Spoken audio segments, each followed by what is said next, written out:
A massive post from Fiji Simo, the CEO of applications at OpenAI. Today she outlined how she sees OpenAI's products having the biggest impacts. High level, 6 things: knowledge retrieval, health, creative expression, economic freedom, time, and support. And those are kind of getting, I think, more abstract, more vague as they go along. But it's interesting, they map pretty closely to my experience. Knowledge retrieval, I use it as a Google replacement for a lot of things. Yep. I use deep research as a knowledge retrieval product. I also use it a little bit as WebMD replacement, not a ton, but I've seen a lot of people use that. But I do ask it for advice around health, fitness, recommendations for supplements, all sorts of different stuff. Often I'll just go there and say, what type of creatine does Andrew Huberman recommend? And it'll just one-shot it. Complex medical. Fortunately, I haven't been in one of those situations recently, but yeah. If I did run into one of those situations, I would definitely go to it. And it is interesting because previously when people were trying to understand maybe a small health issue they're having, they would go do a Google search, add Reddit to it, and then they would look through the comments. And the comments would provide kind of like context on the symptoms or whatever they were dealing with.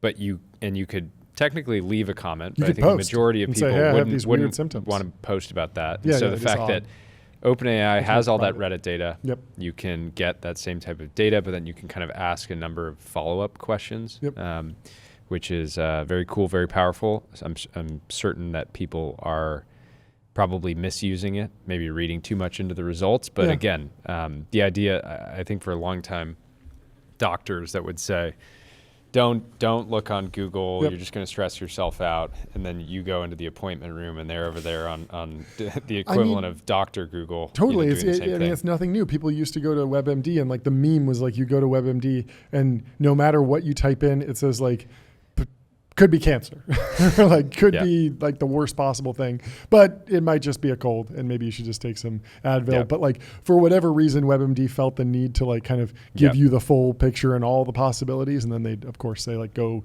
consult an expert or talk to your doctor. So, but yes, I definitely see it replacing that type of health experience. Also, I'm using it as a Photoshop replacement a fair amount of time. If I need to just quickly generate an image, quickly generate something that I would have normally gone to a 3D rendering program or Photoshop and kind of created a collage to kind of huge tailwind for the meme industrial complex. Huge tailwind.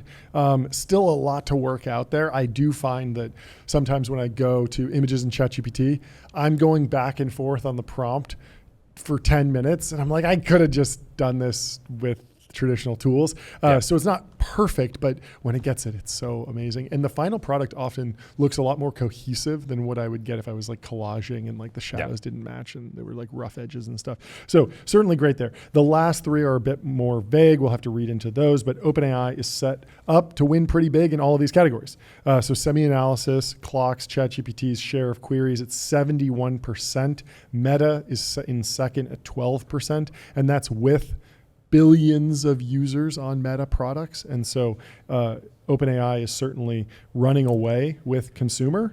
So there's this question of like, it feels like the rest of consumer AI plays will be, I would say like horizontal in the sense that it won't be a new app on your home screen. Meta won't have Meta AI as a home screen app. Loses their lead and becomes the Yahoo of AI. But that doesn't feel likely. Yeah, it feels tough. Like, why did Yahoo lose to Google? It's because there was an entirely new paradigm in PageRank. Like a new algorithm emerged. Sure, if that happens from SSI or superintelligence, Meta superintelligence, like there could be a leapfrog moment.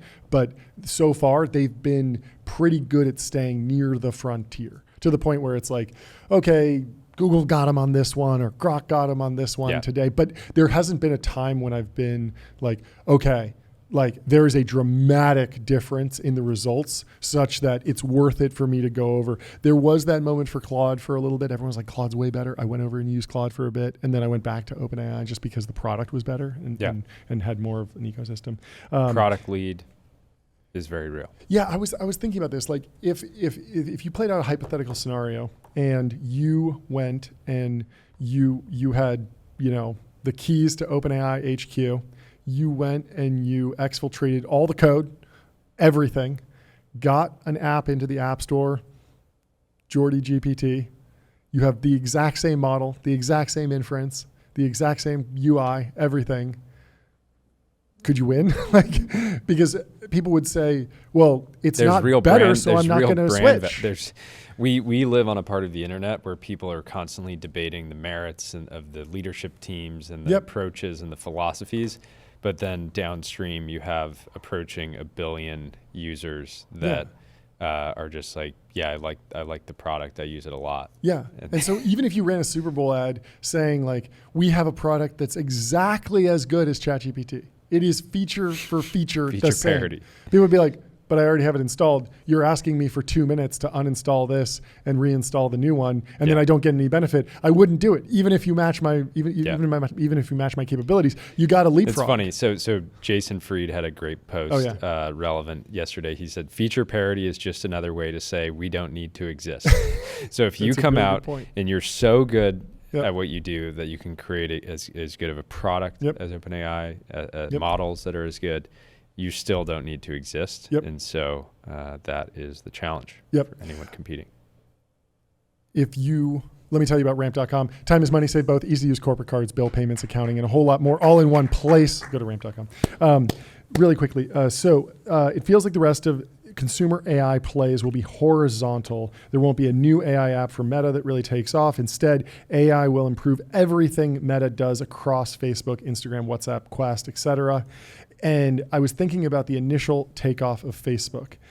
The other tech companies, they didn't really seriously get to compete in social networking. Like Google Plus never really took off. I guess Microsoft bought LinkedIn, and that's kind of a niche social network, very profitable business, great business, but it is like its own thing. It doesn't directly compete. But graph databases and the idea of storing efficiently connections in graph networks like Facebook kind of pioneered, that became really widespread and was used all over the place.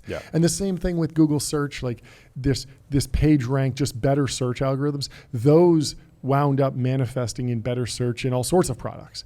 And so when a new company comes out and builds a whole paradigm, or they break through in terms of a front end development or database development or some sort of structure, like it winds up improving everyone. And so I think AI will have these like horizontal benefits all over the ecosystem. And I think it makes a ton of sense that Meta's investing so much in super intelligence, but it's not, I don't really think the narrative should be like they need to play catch up to ChatGPT. I think it's more like they just need to implement LLMs in every single crack in all of their different systems, like they do with great databases, great infrastructure. I'm not sure. We'll see. I still think there's. I mean, remember Meta made some early experiments of making digital clones of big celebrities on Instagram. I still think they'll take more shots on goal around companionship.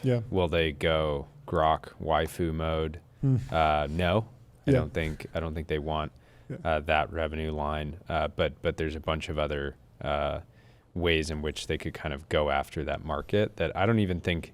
I mean, ChatGPT is such an interesting product because it's designed to be a functional tool around knowledge retrieval, creative expression, just unlocking consumer surplus, giving people access to expertise, et cetera.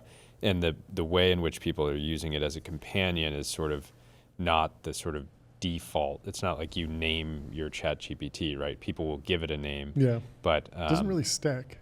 Like it's certainly not baked into the UI in the way that it could be.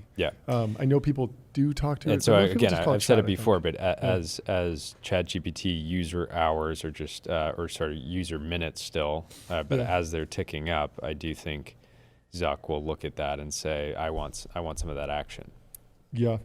Yeah, and maybe some of that, but I still think some of that happens inside of the platforms.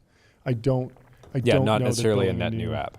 It would be very difficult, and Meta has yet to really do it. WhatsApp an acquisition, Instagram an acquisition, but Stories massively successful within Instagram. And so I would expect. I agree with your take that I think there's an opportunity for a lot of AI stuff to live within those apps.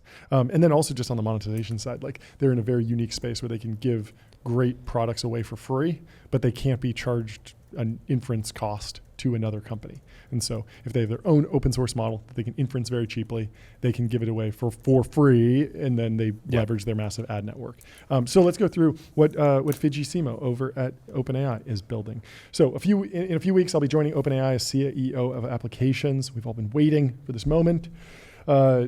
Helping to get OpenAI's technology into the hands of more people around the world. I've always considered myself a pragmatic technologist, someone who loves technology not just for its own sake, but for the direct impact it can have on people's lives. That's what makes this job exciting, since I believe AI will unlock more opportunities for more people than any other technology in history. If we get this right, AI can give everyone more power. And so she has a fantastic career, eBay, Facebook, then Instacart, and is now at OpenAI. And she was heavily involved in building the ads engine at Instacart, correct? Yeah. Yeah. And obviously at Facebook as well. So on knowledge, she says, empowerment starts with understanding the world around us and our place in it. When we have the right knowledge at the right time, we can make better decisions, advocate for ourselves, and change our path. But for most of history, access to expert level knowledge has been limited to those with more resources. I mean, even after the invention of the printing press, like you still had to be in a big city that had a library to go check out a book for free. Still had to have the time to do it. And certainly buying every book and being able to index it was very expensive and difficult. Now it's even easier. It's already working. People who use AI tutors learn twice as much as they do from human ones, and the gains are even bigger compared to learning in a traditional classroom. In a 2024 OpenAI study, 90% of users said ChatGPT helped them understand complex ideas more easily. I agree with that. On health, she says, personally, I'm most excited about the breakthroughs that AI will generate in healthcare. A few years ago, I faced a complex and poorly understood chronic illness. Oh, that's sad.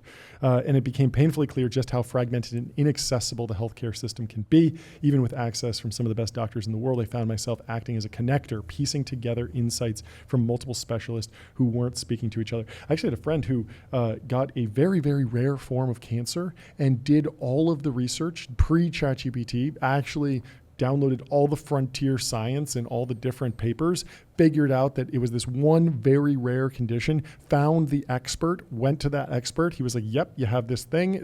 I'm the only one that studies this thing. I'm going to help you. Did the surgery, saved your life. Crazy. I had an issue. I was 18, traveling. I was surfing in South America. Mm-hmm. There was flash flooding. I was in this tiny town. I got a antibiotic-resistant staph infection from that. Oh, that's bad. And then was getting repeated infections over the next year. And the doctor kept prescribing antibiotics that were such an intense antibiotic that doctors won't, it's like a soap, they won't touch it without gloves on. Whoa. And they use it before surgeries. And they just said, use this twice a day over your entire body. And I kept having issues. Oof. And eventually found in a Reddit community that was just obsessed over this issue. And the thing that fixed it was avoiding gluten. Yeah. It actually just fixed everything. That's so crazy.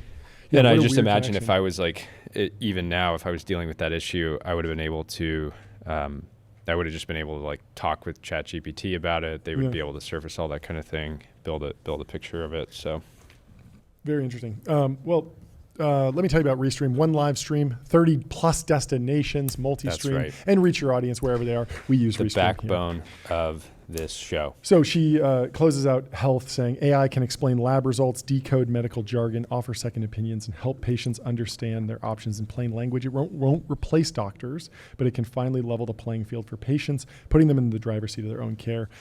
Very excited for that. And also, that feels like something, I don't know, I don't know. It'll be interesting to see if that manifests itself in, all of this is will there be any fracturing in the actual product? Because right now, all the fracturing that's happening in the ChatGPT product is in what model you're using agent or deep research. But so far, all the different products, they're all chats, and none of them say this one's for health, this one, and I'm in a safe health territory. It's that's all driven by the prompt. I would imagine that over the long term, everything's driven by the prompt. I would love to be able to go to ChatGPT and just say, hey, quickly, what's the population of Canada? And it knows to use 4.0 for that. And then if I say, hey, I want you to give me a full report on the history of Canada, give me a deep research report, I wouldn't need to select it. It would just know from the prompt. And you could go to ChatGPT, agent, help me annex Canada. And then it just goes and starts. Yeah, don't mistake. And then it just keeps working. So the third one, she says, creative expression. I believe we're all born creators and that the ability to imagine something and make it real is a big part of what makes us human. The problem is that our ability to express that creativity is often limited by our skill sets. Completely agree. I can't draw at all. Not everyone has the resources, time, or training to paint, write, compose, or build. When I imagine the future, it often comes to me in images I paint in my spare time. But we gotta find some Fiji Simo originals. Hang them on the wall. This is interesting. Bull market. This is lore. But the images in my head are much more realistic and complex than what I am able to paint today. Now AI is collapsing the distance between imagination and execution. With AI and image generation, I can prompt and iterate until the output matches the complexity and realism of the vision in my head. Unless it's a Where's Waldo. We got to solve the Where's Waldo challenge. We do. It's coming for sure. The Where's Waldo eval for image generation. Today, nearly 1 in 3 Gen Z users say AI tools have helped them express themselves in ways they never could. So this is another fun, viral, obvious, valuable, like we know it, we love it. Everyone's using ChatGPT for creative expression. Well, yeah, and this presents a massive challenge if you are a GPT wrapper that's trying to go compete in the creative expression space, because you have to. It's not enough to generate a cool image or generate a meme. It used to be that if you could do text well, that was maybe an advantage that people would use your product. But ChatGPT image generation has just gotten better and better and better. It's fantastic. If you haven't played around with it much, drop your group chat, the profile pictures of your most popular group chat, put them in there and say, make them all gigachads. Yes. And then you can share that back. Yeah. For sure. Well, you start with generating an image in ChatGPT. Then when you're ready to go pro, you move over to Figma. Figma.com. Think bigger, build faster. Figma helps design and development teams build great products together. You can get started for free at Figma.com. Fourth, she says, economic freedom. When people can independently create and capture value, they gain power over their own economic destiny. But starting a company isn't easy. The average cost to start a small business in the US is around $30,000, an impossible threshold for most aspiring entrepreneurs. And until recently, building a product or launching a service required technical knowledge, especially coding. That was a problem for hundreds of millions of people who had ideas for tools, apps, platforms, etc., that could have made an impact, but they didn't have the technical skills to bring them to life. The classic ideas guy, I just need a programmer to build it for me. Well, now you can vibe code it. AI now gives the people the power to turn ideas into income, no matter their age, credentials, or zip code. A single person can now brainstorm, prototype, market, and launch a product with tools they control themselves. A 2024 Shopify report showed AI-enabled solopreneurs launched businesses 70% faster than peers without AI tools. I've seen it with my 9-year-old daughter, who decided one day she wanted to be a party planner for kids' birthdays. Let's give it up for It's amazing. What a great story. In one weekend, using AI tools, she created a fully functional website showcasing her party ideas, shared it with her peers, and started taking on clients. Amazingly, my husband and I didn't have to help her, but we did have to intervene before the confetti cannons were ordered. Ben, good reminder, we should get some confetti cannons. We do need confetti cannons. Except last time when we had confetti cannons at YC Demo Day, my eyes were in pain for days goggles. And days and days. We need goggles next time. Because, there was so much dust in the confetti cannon. We left it all in the field. We did. In the future, people will be able to build new things without waiting for permission, capital, or credentials. This will, of course, mean a meaningful shift in the workforce. Companies will hire fewer people. So you get more smaller companies. That seems pretty cool. Yeah, my first real company, skateboard company, J-Man Designs, probably, I don't know if I would have done it if my lovely mother wasn't a graphic designer. Helped out. And I needed a logo to print on the decks that I was getting made. And I just would sit with her and tell her, do this, do that, do this, do that. And it's pretty cool that you can now just talk through that process in natural language and how many more people can It do was that. pretty crazy you ran a skateboard company without doing proper SOC 2 compliance. I know. You should have got on Vanta. Automate compliance, manage risk, prove trust continuously. Vanta's trust Continuously. management platform takes the manual work out of your security and compliance process. Huge alpha just starting an extreme sports company and saying, look, none of our competitors are serious enough about this to get to really take compliance and security as seriously as you should. Yeah, I mean, I do think for kids especially, I mean, the ability to just use AI tools fully to go and solve problems, and it's almost like your town's McKinsey consultant. I remember I had an early job of just like scanning photos for someone. They needed a whole bunch of photos scanned. It was like pretty manual labor, but like I actually wasn't that good at it. I kind of messed it up. There was like too much like. The scanner wasn't configured properly, so I had to redo a lot of them. It was a learning process, but it's probably the first one of the first small jobs I had. The only thing that's maybe boring and repetitive that I can imagine you doing is the bench press. Oh yeah, it should basically the same every time. But yes. but yeah, those type of tasks I've always struggled with. But yeah. I don't know that we're at a point. I still think if you were using I think that job still exists.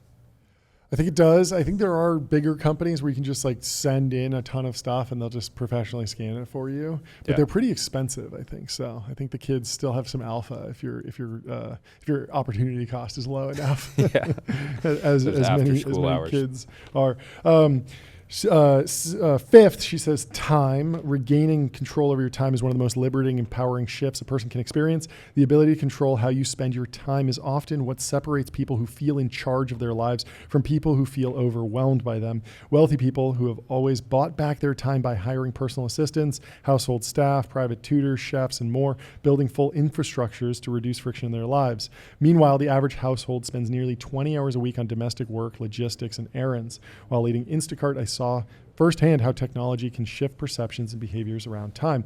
In 2012, the idea of paying someone to shop for your groceries felt like a luxury, something reserved for the ultra wealthy. But with the right product design, logistics, and pricing, we made it accessible and indispensable for everyday families. Today, the Instacart user base mirrors the U.S. population, with millions of families getting hours back each week to spend on higher value activities. The question is, will OpenAI build a gig worker network where when your agent runs into a wall and needs somebody in the real world to accomplish a task, will you be able to delegate tasks like that? Feels like a stretch, but I don't know. They could plug into the Uber network or any of these other networks. Yeah, maybe they already have like an Instacart integration, so maybe they will rely on other gig work platforms to solve those problems and actually handle that side. And they will stay in the full like the software package delivery where you can get an Uber to just pick something up and take it across town. Yep. You could imagine that being integrated. Yeah, I mean, there's a host of services and companies and APIs for shipping, mailing, moving things around, hiring someone. I mean, in theory, you could hire a personal chef and your agent could be emailing with them and say, hey, be here at this time. There's this party. And it's kind of, it doesn't need to be. You don't even maybe need a gig work platform because the agent can go out and scroll Instagram in theory and find someone who's advertising that service, or Google it and find a listing of local people providing that that job and go and retain their services directly. Interesting. I believe AI will allow for a similar shift in many areas of life. Time-consuming activities like researching decisions, planning vacations, scheduling a tutor, and more can be done by an AI agent that anyone can access. As we build new products, we have a chance to make these time-saving capabilities feel not only useful, but routine. In doing so, we can empower people to regain control of their time and attention. And I certainly feel that something that I would need to sit down 15 minutes looking for, a new studio space or something, fire off agent and come back with some interesting results. Anyway, let me tell you about Graphite.dev. Code review for the age of AI. Graphite helps teams on GitHub ship higher quality software faster. Get started for free. Graphite.dev. Last one, support. For many people, the biggest barriers to progress aren't lack of access or opportunity, but self-doubt, isolation, and burnout. Sometimes what's most empowering is support, someone or something that can help us reflect, feel seen, or simply move forward with clarity and confidence. My business coach, Katya, has been transformative in my career. I've joked with her over the years that everyone needs a Katya in their pocket. Personalized coaching has obviously been a privilege reserved for a few, but now with ChatGPT, it can be available to many. This is something I have not used. This feels like we're getting further out on the curve of defining what the product is. Like knowledge retrieval is like so concrete, generate an image, very concrete. Now support is much more of an amorphous product, and there's some companies out there that are doing it right now. It's not a drop-in replacement, and there's much more to define about what this product looks like or how people will actually use this. Yeah, it's very general. There's going to be vertical specific companionship products, right? We've seen this. What's the founder that we had on? The Replica was one of the original ones, started like a decade ago. Yeah. Grok Heavy 4 has their own There's also specific iteration, but then this is also, to be clear, the area of greatest concern, right? Where it's very clear if you have a business coach who's telling you, John, you got this, you're incredible, you're built different. That's great, but then when you tell them that you've discovered, how to break the, space-time continuum, and they go, you're actually right. Hit right, Sand John. Hill Road right now. You're right. You're good. You're absolutely right. You Call did up figure the this tier out. ones. And so I think they need to figure out the guardrails for this category, and I'm sure that's top of mind for everybody at the company right now. Yeah, for sure. AI coaches, on the other hand, can be available throughout every day. She says, this isn't about replacing human connection, but filling a gap that often goes unfilled. Many people don't feel comfortable opening up to family or friends, and most people don't have access to a therapist or coach they can call regularly. Even people who do have access often spend an hour a week or less with these professionals. At the core of philosophy and religion is the idea of self-knowledge. To become who we want to be, we have to understand who we are. So very interesting.